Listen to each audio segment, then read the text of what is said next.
नमस्कार दोस्तों, मेरा नाम है अंशुमन नायक और आप सभी का बहुत बहुत स्वागत है इंडियन डिफेंस न्यूज की डिफेंस टॉक सीरीज में, जहां पर हम रोज नए नए डिफेंस अपडेट्स के बारे में बात करते हैं। तो चलिए देर न करते हुए आज की वीडियो शुरू करते हैं।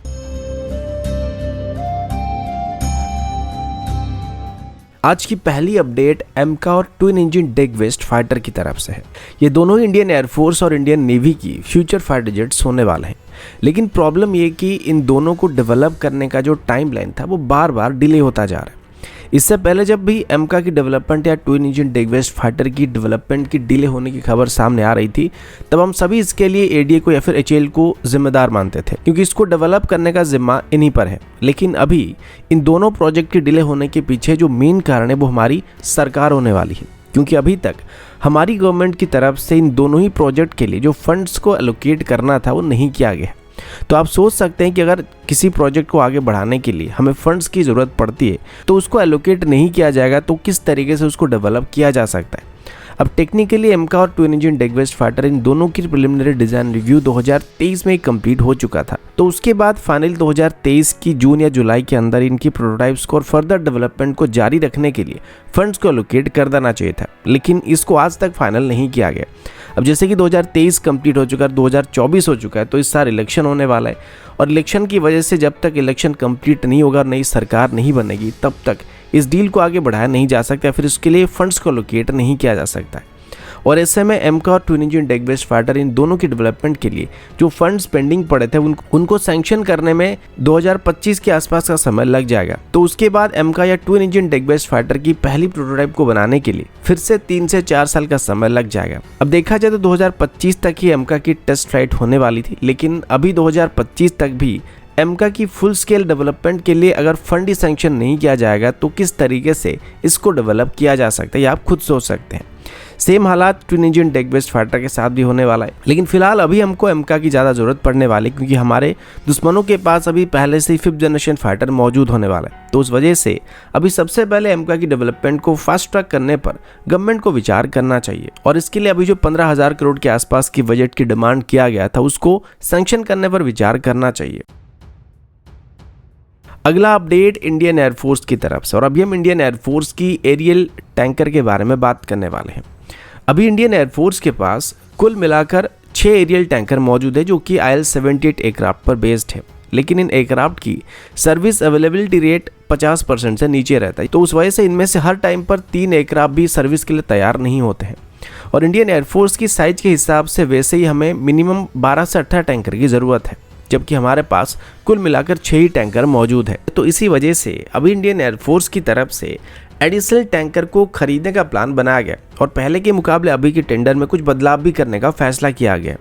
पहले इसमें या तो बोइंग 737 प्लेटफॉर्म के कुछ एयरक्राफ्ट को सेकेंड हैंड कंडीशन में खरीदने का प्लान किया गया था, जिनको बाद में एचएएल और इजराइल एरोस्पेस इंडस्ट्री साथ मिलकर MRTT यानी कि multi role tanker transport aircraft के तौर पर मॉडिफाई करने वाले थे। लेकिन अभी इसमें इंडियन एयरफोर्स की तरफ से कुछ बदलाव किया जा रहा है, जिस वजह से अभी इसमें बोथ एयरबस और बोइंग पार्टिसिपेट कर सकते हैं। इसके लिए अभी ऑफिशियली एक टेंडर को अगले महीने तक फ्लोट किया जाने वाला है, और पहले भी कई बार इस टेंडर को फ्लोट किया गया था, जिसमें 6 मॉडर्न फ्लाइट रिफिलिंग एयरक्राफ्ट को खरीदने का प्लान किया गया था, लेकिन कॉस्ट की वजह से पॉसिबल नहीं हो पाया था। तो इसी वजह से अभी सेकेंड हैंड कंडीशन में कमर्शियल एयरक्राफ्ट को एक्वायर करके उनको फ्लाइट रिफिलिंग एयरक्राफ्ट के तौर पर अपग्रेड करने का प्लान भी किया गया, और इसमें कंपटीशन को इंक्रीज करने के लिए बोइंग और एयरबस की अलग अलग एयरक्राफ्ट को कंसीडर किया जा रहा है। जबकि पहले बस बोइंग की 737 या A321 जैसे एयरक्राफ्ट में से किसी एक को सिलेक्ट करने का फैसला किया गया था, लेकिन अभी इसमें बोइंग की 800 सीरीज के एयरक्राफ्ट को भी कंसीडर किया जाने वाला है, और इसको लेकर एक डिटेल रिपोर्ट अगले हफ्ते तक पब्लिश होने की खबर सामने आई है। अगला अपडेट मिराज 2000 एयरक्राफ्ट की तरफ से है, जिसे इंडियन एयरफोर्स का एक बहुत ही पसंदीदा और भरोसेमंद एयरक्राफ्ट कहा जा सकता है, और आने वाले 10 सालों तक हम इसको इस्तेमाल करने वाले हैं। लेकिन प्रॉब्लम यह है कि इन एयरक्राफ्ट की अभी प्रोडक्शन बंद हो चुकी है, तो इनकी स्पेयर पार्ट को लेके थोड़े बहुत इशू हमको सामने आते हैं। और साथ ही इंडियन एयरफोर्स की तरफ से अभी मिराज 2000 एयरक्राफ्ट की 1 या 2 ट्रेनर वेरिएंट को भी एक्वायर करने की कोशिश किया जा रहा है, जो कि रिसेंटली फ्लाइट के दौरान क्रैश हो गए थे। तो उनको रिप्लेस करने के लिए हमें ट्विन सीटर मिराज 2000 की ज़रूरत है। अब जैसे कि प्रोडक्शन बंद हो चुका है तो हमें सेकेंड हैंड कंडीशन में इनको एक्वायर करना पड़ेगा, और ये बात ग्रीस को अच्छी तरीके से पता है। तो इसी वजह से अभी ग्रीस की तरफ से अपनी रिटायर किए गए मिराज 2000 फ्लीट को भारत को ऑफर करने की बात की गई है, जिसमें ग्रीस की तरफ से कुल मिलाकर 18 मिराज 2000 एयरक्राफ्ट को भारत को ऑफर किया जा रहा है। और ये अच्छी बात है कि इन एयरक्राफ्ट को ज़्यादा दिन तक इस्तेमाल भी नहीं किया गया था, तो इनकी एयरफ्रेम में अभी अच्छी खासी सर्विस लाइफ बचा हुआ है। तो उनके मुताबिक अगर इंडियन एयरफोर्स चाहे तो वो इनको एक्वायर करके ऑपरेट भी कर सकते हैं। लेकिन प्रॉब्लम ये कि अभी तक ये नहीं पता कि जो 18 एयरक्राफ्ट है इनमें से कितने ट्रेनर वेरिएंट है, यानी कि ट्विन सीटर वेरिएंट है। और इसके अलावा ये जो ग्रीक मिराज 2000 ये इंडियन एयरफोर्स की तरफ से अभी इस्तेमाल किए जाने वाले मिराज 2000 के मुकाबले काफ़ी आउटडेटेड वेरिएंट है। इनको ऑपरेट करने लायक बनाने के लिए हमको दोबारा इनको अपग्रेड करने की ज़रूरत पड़ सकता है, जिसमें एक्स्ट्रा पैसा खर्च करना पड़ेगा। तो यहाँ पर भारत के पास दो चॉइस बन सकते हैं। पहले हमें ये जेट सस्ती कीमत पर मिलना चाहिए, जिसे बाद में अगर हम इनको ट्रेनर एयरक्राफ्ट की तरह ऑपरेट करना चाहे तो अपग्रेड करके ऑपरेट कर सकते हैं। दूसरा, अगर इनमें कोई भी ट्रेनर एयरक्राफ्ट हमको नहीं मिलता है तो हम इनको हमारी एग्जिस्टिंग एयरक्राफ्ट की फ्लीट के लिए स्पेयर पार्ट के लिए भी इस्तेमाल कर सकते हैं। लेकिन ये सारा डिपेंड करता है कि ग्रीस की तरफ से भी इन एयरक्राफ्ट को किस कीमत पर भारत को ऑफर किया जा रहा है। अगर वो इसके लिए हमको ज़्यादा प्राइस का डिमांड करेंगे तो ये हमारे लिए कोई फ़ायदे का सौदा नहीं होगा, लेकिन अगर हमें ये सस्ते कीमत पर मिल जाते हैं तो ये हमारे लिए फ़ायदे का सौदा हो सकता है। अगला अपडेट ब्रह्मोस मिसाइल को लेके, और अभी हम ब्रह्मोस मिसाइल की एक्सपोर्ट के बारे में बात करने वाले हैं।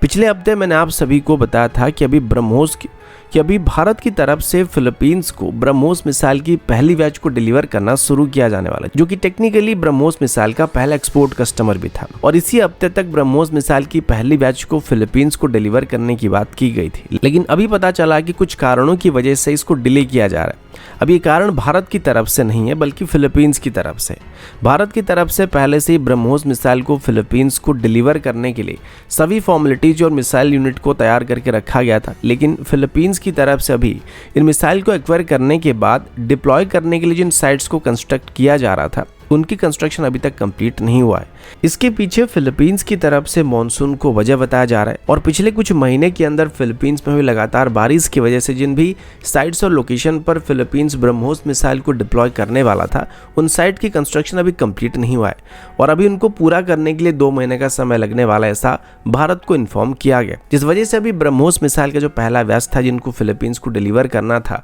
उसको अभी भारत की तरफ से अप्रैल 2024 में फिलीपींस को डिलीवर करने का फैसला किया गया है। तो दोस्तों अभी के लिए इतना ही, मिलता हूँ आपसे अगले वीडियो में, तब तक के लिए जय हिंद, वंदे मातरम।